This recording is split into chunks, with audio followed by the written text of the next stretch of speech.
নমস্কার বন্ধুরা, আমার এই চ্যানেলে আপনাদের সবাইকে স্বাগত জানাই। অনেক সময় আমরা এই ইউনিভার্সের কাছে অনেক কিছু প্রার্থনা করি এবং আমরা মনে মনে ভাবতে থাকি যে আমাদের প্রার্থনা পূরণ হবে কি না। সে যে কোনো ব্যাপারেই হতে পারে, অর্থের ব্যাপার হতে পারে, চাকরির ব্যাপার হতে পারে, ব্যবসার ব্যাপার হতে পারে এবং বা অন্য কোনো ব্যাপারও হতে পারে। এবং এক এক সময় এতটাই আমরা ফ্রাস্ট্রেটেড হয়ে যাই, আমরা এতটাই হতাশ হয়ে যাই এক এক সময় যে আমাদের তখন মনে হয় নিশ্চয়ই আমাদের কাজটা হবে না। এবং তখনই কিন্তু ইউনিভার্স আমাদের নানান রকম মেসেজ দেয়। সেই মেসেজগুলোকে কিন্তু আমাদের লক্ষ্য রাখতে হবে। যেমন ধরুন, আপনার যদি কোথাও কোনো টাকা পাওয়ার কথা থাকে, একটা বড় অ্যামাউন্টের অর্থ পাওয়ার কথা আছে এবং সেই টাকাটা পেলে আপনি কোনো কাজে লাগাবেন, সে আগে থেকে হয়তো ঠিক করে রেখেছে এবং সেই অনুযায়ী ইউনিভার্সের কাছে প্রার্থনাও জানিয়েছেন যাতে যাতে সঠিক সময়ে টাকাটা আপনার হাতে এসে যায়। এবার আপনি চিন্তায় রয়েছেন যে টাকাটা কবে পাবো, দিন চলে যাচ্ছে, এরকম একটা চিন্তায় রয়েছেন।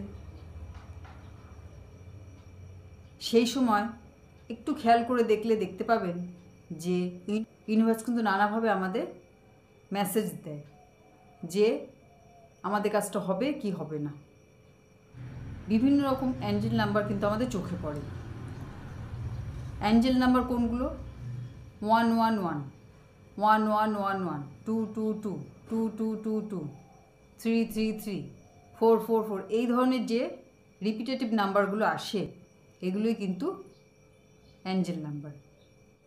এই নাম্বারের মাধ্যমে কিন্তু ইউনিভার্স আমাদের মেসেজ দেয়। কোনো অ্যাডভার্টাইজ, কোনো গাড়ির নাম্বার, তার মধ্যে হয়তো আপনি এই নাম্বারগুলো দেখতে পেলেন। আপনার মোবাইল স্ক্রিনে, পেপারে, টিভি স্ক্রিনে, যে কোনো জায়গায় আপনি এই নাম্বারগুলো হঠাৎ করে দেখতে পাবেন এবং তখনই বুঝতে পারবেন যে ইউনিভার্স কিন্তু আপনাকে যে সংকেত দিচ্ছে যে আপনার কাজটা হবে। আরও একভাবে ইউনিভার্স সংকেত দেয়, সেটা হচ্ছে প্রজাপতি দেখা যায়।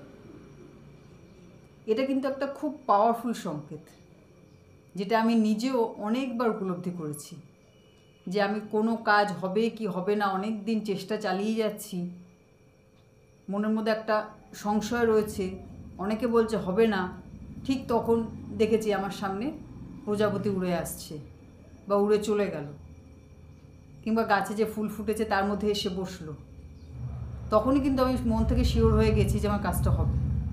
এরকম কিন্তু অনেকবার হয়েছে। তো যখন এইরকম কোনো মেসেজ আপনি পাবেন তখন কিন্তু আপনি নিশ্চিত থাকবেন যে আপনার কাজ হবে এবং আপনি কিন্তু সেই মাইন্ডের মধ্যে আর কোনো সংশয় রাখবেন না যে আপনার কাজ হবে না। আপনি মাইন্ডের মধ্যে সেই সার্টেনিটিটা রাখবেন যে আপনার কাজ হয়ে গেছে। আপনার হাতে হয়তো এসে পৌঁছায়নি, কিন্তু আপনার কাজ হয়ে গেছে। এবং যখন আপনি এইরকম নিশ্চিত থাকবেন যে আপনার কাজ হয়ে গেছে, ইউনিভার্স আপনার কাজ করে দিয়েছে, আপনার কাছে খালি পৌঁছানোর অপেক্ষা, তখন কিন্তু আপনার কাজ খুব তাড়াতাড়ি সম্পন্ন হবে। আপনি যে প্রার্থনা ইউনিভার্সের কাছে রেখেছেন খুব তাড়াতাড়ি কিন্তু তার ফল পাবেন। ঠিক আছে? তো আজকে ভিডিও এখানে শেষ করছি। সবাই ভালো থাকবেন, সুস্থ থাকবেন। নমস্কার।